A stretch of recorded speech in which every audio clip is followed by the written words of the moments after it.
This is Mission Control Houston. You're looking at the International Space Station Flight Control Room as a team of flight controllers overseen by Flight Director Royce Renfrew serve on the team and overseeing the team all week long through all of the activities aboard the International Space Station. The crew on board is in its 46th day in space, 19 of those now as the Expedition 34 crew. It's been a busy week for this crew aboard the complex. Monday, Commander Kevin Ford worked the in-space experiment within the microgravity science glove box. Performed periodically, the experiment studies particles in fluid, which could have benefits in the design of stronger building materials that could withstand earthquake forces. Flight engineer Oleg Novitsky configured communications equipment inside the Poisk mini research module. He also worked on an ongoing Russian science experiment. The Kulanovsky crystal experiment will help model the physical dynamics of space dust particles exposed to sunlight, as well as control the particles in a magnetic field. Tuesday, Ford worked in the European Space Agency's Columbus module's Fluid Science Laboratory on the GeoFlow experiment that studies heat and fluid flow currents within the Earth's mantle. He also checked water quality for an experiment that observes bone and mineral density in fish living in microgravity.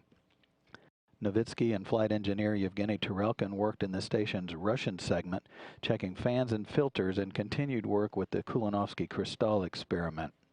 Wednesday, the crew joined the newly announced and first long-term expedition crew of Scott Kelly and Mikhail Kornienko to congratulate them on their planned 2015 year-long mission.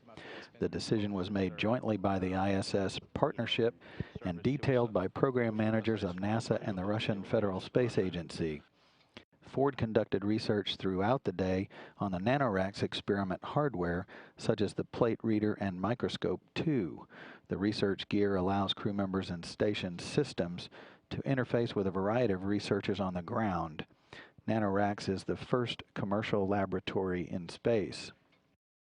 The plate reader will provide biopharmaceutical research opportunities in space, and the microscope captures images from slide samples for downlink to researchers on the ground.